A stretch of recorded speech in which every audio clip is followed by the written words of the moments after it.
I was hiding in the bathroom with my phone, calling the cops while my 17-year-old brother tried to beat down the door. Blood was dripping from my nose onto the white tiles, and I could see the bruises forming on my arms. This wasn't the first time he'd hurt me, but it was the first time I genuinely thought he might kill me. The operator asked if I was in immediate danger, and all I could whisper was, yes, as the door shook with each of his kicks. My brother was diagnosed with narcissistic personality disorder when he was 16, but the signs were there from the beginning. It was like he never developed empathy. Other kids learn to feel bad when they hurt someone. He never reached that stage. When we were little, he'd watch me cry after he pushed me down and just nothing. No guilt, no concern. He was completely unconcerned when people got hurt. He hit and bullied others in school to get what he wanted, and no amount of therapy or medication made any difference. When he was 10, he started dealing drugs. Not using them, dealing them. He was a runner for older teens because in Germany, you can't be prosecuted if you're under 14. My parents called our version of Child Protective Services for help. More therapy, inpatient stays, his own social worker. Nothing worked. When he was 12, he stole my dad's car and got picked up by the police. His first real charges came at 14, drugs and assault. My parents were completely at their wits' end. They agreed to have him placed in a group home for troubled teens for a year. He got kicked out before the year was up. When he came home, something had changed, but not in a good way. He seemed to recognize in this cold, clinical way that he couldn't keep going like this without ending up in prison. He was about 15 then. He became less physically violent, but he developed these insane delusions of grandeur. He needed everyone to comply with whatever he wanted, and if they didn't, he'd lash out in terrifying ways. My parents still made him go to therapy. That's when he assaulted my dad and choked him because he didn't want to go. My brother was 16 but also 6 feet 3 inches and about 190 pounds. My dad was this gentle man who'd never hurt anyone, and here was his own son with his hands around his throat. Then my dad died suddenly from an aneurysm when my brother was 16, and everything went completely off the rails. It was like losing the one person who could still somewhat contain him. He got a girl pregnant, and when her mom kicked her out, my mom took her in. The girl wasn't a bad person, just had some issues, so it wasn't surprising she'd fallen for my brother. He could be incredibly charming when the situation demanded it.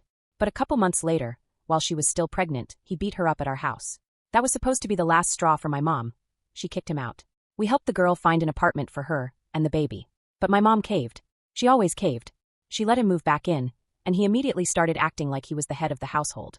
Since my parents never married, my father's possessions went to me and my brother instead of my mom. That included the car my dad had bought a year before he died, the first brand new car he'd ever owned. It was just a small car, but he was so proud of it. My brother made my mom sell it, so he could get his half of the money.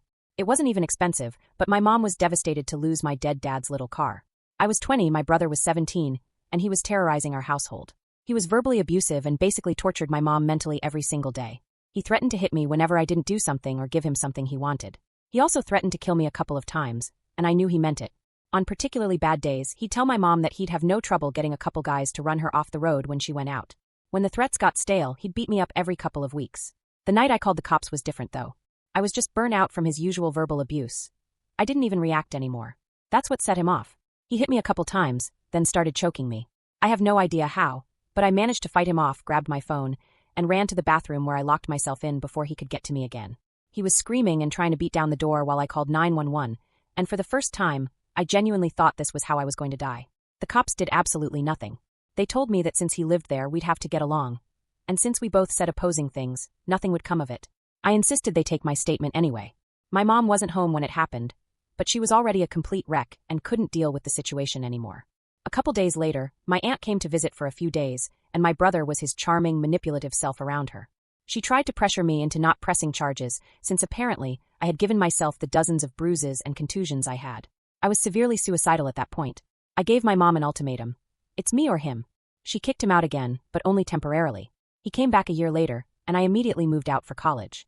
I don't blame my mom much anymore. She was caught between a rock and a hard place. But she never could understand that her love for her son was misplaced. He didn't have the things that made someone human. He had no empathy, he wasn't capable of love. He was just an empty shell going through life, trying to get whatever he wanted by whatever means necessary. I haven't spoken to or seen him in about 7 years now, but my mom's still in contact with him. He went to Spain when the mother of his daughter tried to get child support from him. Sometimes my mom still tells me about the things he's done, and they're always horrifying. For some reason, his ex-girlfriend started letting him see his daughter again, and she flies to Spain with my mom once or twice a year. Or at least she used to. When his daughter was about 4 years old, he locked her in a basement with an adult-sized portion of food that she threw up because she couldn't eat it all. She was 4 years old, and he punished her like she was an adult who had deliberately disobeyed him. After that, she didn't want to visit him anymore. Even a 4-year-old could recognize that something was deeply wrong with him. But the stories don't end there. He withheld rent from his Spanish landlord for 6 months. The landlord had terminal cancer, and my brother saw it as a waste to give money to a dying man. Think about that level of cruelty. A man is dying of cancer, probably struggling with medical bills and trying to get his affairs in order, and my brother decided that made him less deserving of the rent he was owed. That's the kind of calculation that goes on in his head every single day. He's married now to a girl in Spain and had another kid. From what I hear, he makes a living as a realtor and still thinks he's God's gift to mankind. He's probably charming his clients, making them feel special and important while he figures out how to manipulate them into giving him what he wants. That's what he does. He studies people, finds their weaknesses and exploits them. It's not personal to him. It's just how he operates in the world. The hardest part about having a sibling like this isn't just the abuse or the fear. It's watching everyone else fall for his act. Teachers, therapists, family friends, they'd all meet him and think he was this charming, intelligent young man who just needed guidance. They'd look at my mom and me like we were the problem, like we weren't trying hard enough to help him. But you can't help someone who doesn't see other people as real. I remember one therapist actually suggesting that maybe I was jealous of my brother's confidence, and that's why we didn't get along. Another one said that siblings often compete for attention and that I should try to be more understanding of his struggles. They had no idea they were talking to someone who had been systematically terrorized for years by a person who saw me as nothing more than an obstacle to getting what he wanted. The worst part was how he could turn it on and off. He'd be screaming at me, threatening me, maybe even hitting me, and then the doorbell would ring and he'd instantly transform into this polite, helpful teenager. "Oh, hi, Mrs. Johnson, how are you today? Can I help you with those groceries?" And Mrs. Johnson would gush about what a wonderful young man he was and how lucky my mom was to have such a helpful son. It took me years of therapy to understand that what I experienced was real. That I wasn't crazy, I wasn't overly sensitive, and I wasn't making it up. My brother is genuinely dangerous, and the fact that he can function in society, hold down a job, and maintain relationships just makes him more dangerous, not less. He's learned to mimic normal human behavior well enough to get by, but underneath it all, he's still the same person who locked a 4-year-old in a basement. I think about his children sometimes, and it keeps me awake at night. His daughter who doesn't want to visit him anymore, his new baby in Spain. What kind of childhood are they having? What kind of lessons is he teaching them? Is he creating more people like himself?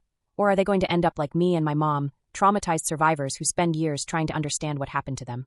The diagnosis helped in some ways. Having a name for what was wrong with him made it easier to understand that this wasn't normal sibling rivalry or typical teenage rebellion. Narcissistic personality disorder isn't just being selfish or self-centered. It's a complete inability to see other people as real, autonomous beings with their own thoughts and feelings.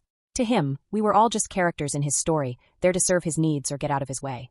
The diagnosis helped me understand that this wasn't normal sibling rivalry. Narcissistic personality disorder isn't just being selfish. It's a complete inability to see other people as real human beings. To him, we were all just characters in his story, there to serve his needs or get out of his way. You can't therapy someone into developing empathy if their brain isn't wired for it. I don't think I'd even go to his funeral if he died. That probably sounds terrible, but I've already grieved for the brother I thought I had. That brother never existed. He was just a mask my brother wore when it served his purposes. Recovery took years. Learning to trust my instincts again, learning that I deserved basic human decency. I still see red flags everywhere, but I'd rather be overly cautious than end up with someone who treats me like I'm not human. The thing that saved me was realizing his behavior was never about me. He would have treated anyone in my position exactly the same way. I just happened to be there, convenient and available for him to practice on. If you're living with someone like this, know that it's not your fault, and you can't fix them. You can't love them into developing empathy.